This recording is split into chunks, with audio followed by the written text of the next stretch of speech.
Bom dia, meus irmãos, minhas irmãs. Eu vou dar prosseguimento à minha leitura, que é Crônica 18. Eu vou falar sobre as vitórias de Davi. Aconteceu depois disso que Davi venceu os filisteus e os subjugou. Tomou nas mãos dos filisteus Gade e suas vizinhanças. Depois venceu Moabe e os moabitas, e se tornaram súditos de Davi e lhe pagaram tributo. Davi derrotou Adadazé, rei de Soba e Emate, quando ele ia estabelecer em seu domínio sobre o rio Eufrates. Davi tomou-lhe 1000 carros de 7.000 cavaleiros e 20.000 soldados de infantaria.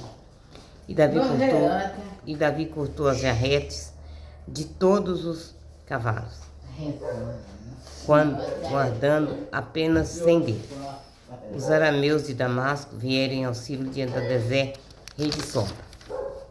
Mas Davi matou 22.000 homens de arameus. Depois Davi estabeleceu postos militares entre os sírios de Damasco. E assim os arameus se tornaram súditos de Davi e lhes pagaram tributo. Onde quer que Davi fosse, Javé lhe concedera a vitória. Javé tomou o escudo de ouro que os guardas de Adadazé traziam e levou para Jerusalém. De Tebate e de Cum, cidades de Adadazé, retirou uma enorme quantidade de bronze com a qual Salomão fez um mar de bronze, as colunas e os utensílios de bronze. Quando Tou, rei de Emate, soube que Davi tinha derrotado todo o exército de Adadazé, rei de Soba, mandou seu filho Adorã ao rei Davi para saudá-lo e felicitá-lo por ter guerreado contra Adadazé e por tê-lo vencido, pois Tou estava em guerra com Adadazé.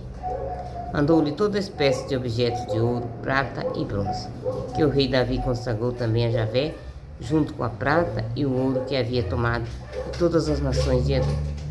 Moabe, dos filhos de Arão, dos filisteus e dos amalecitas. Abissai, filho de Save, venceu os edonitas em número de 18.000 no Vale do Sal. Estabeleceu postos militares em Edom, e todos os edonitas se tornaram súditos de Davi. Onde quer que Davi fosse, Javé lhe concedia a vitória. Davi reinou sobre todo Israel, praticando o direito e a justiça para todo o povo, todo o seu povo. Joabe, filho de Sarra, comandava o exército. Jafá, filho de Eliúde, era o arauto. Sadoque, filho de Aquitobe, e Aquimelaque, filho de Ebiatar, eram sacerdotes. Susa era secretário. Banaias, filho de Joiada, comandava os cereteus e os filisteus. Os filhos de Davi eram os primeiros ao lado do rei. Vou ler o 19. Insulto aos embaixadores de Davi. Depois disso, sucedeu que Naias, rei dos Anonitas, morreu e seu filho reinou em seu lugar. Disse Davi: tratarei com bondade Anon, filho de Naás, porque seu pai tratou-me com bondade. Então Davi mandou mensageiros para dar-lhe os pêsames pela morte de seu pai. Mas quando os servos de Davi chegaram ao país dos Anonitas, junto a Anon, para dar-lhe os pêsames, os príncipes dos Anonitas disseram a Anon: pensas acaso que Davi pretende honrar teu pai por ter-lhe mandado pessoa te deem os pêsames? Não é antes para reconhecer, explorar e espionar o país que seus servos vieram à tua casa?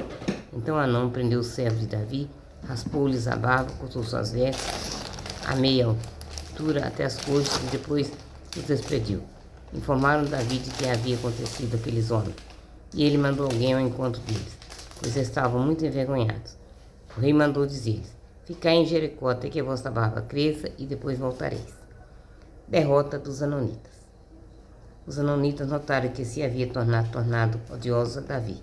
Anon e os Anonitas mandaram 1000 talentos de prata para contratar arameus da Mesopotâmia, arameus de Maaca e habitantes de Soba.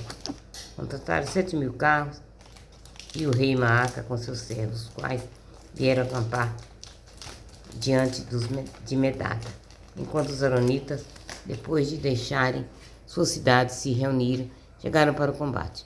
Quando soube disso, Davi enviou Joabe com todo o exército dos valentes. Os Anonitas saíram e formaram uma linha de batalha na entrada da cidade, enquanto os reis que tinham vindo mantinham-se à frente em campo aberto. Vendo Joabe à frente da batalha, estavam tanto diante como detrás dele. Escolheu um grupo dentre toda a elite de Israel e os expôs para enfrentar os arameus. Confiou a seu irmão Abissai o resto do exército e os alinhou defronte dos anonitas. Ele disse: se os arameus prevaleceram sobre mim, virás em meu socorro. Se os aramitas prevalecerem sobre ti, irei em teu auxílio. Tem coragem e mostremo-nos forte por nosso povo e pela cidade de nosso Deus. E que Javé faça o que lhe parecer bem. Joabe e a tropa que estava com ele avançaram para combater contra os arameus, mas eles fugiram diante dele. Quando os aramitas viram que os arameus tinham fugido, fugiram também eles diante de Abissai, irmão de Joabe, e tornaram a entrar na cidade. Então Joabe voltou para Jerusalém. Derrota dos arameus. Vendo que havia sido derrotado perante Israel, os arameus enviaram mensageiro e mobilizaram os arameus que, morando do outro lado do rio, Sofaque, general de Adazer, era quem os comandava. Isso foi notificado a Davi, que reuniu todo Israel, passou o Jordão, abençoou-os e tomou posição diante dele. Depois Davi se postou em ordem de batalha diante dos arameus, que lhe deram combate. Mas os arameus fugiram diante de Israel. E Davi matou 7.000 homens dos carros e 40.000 peões. Matou também Sofaque, o general. Quando os servos de Adazer se viram vencidos diante de Israel, fizeram a paz com Davi e sujeitaram a ele. Os arameus não mais quiseram prestar socorro aos amonitas. Palavra do Senhor. Graças a Deus.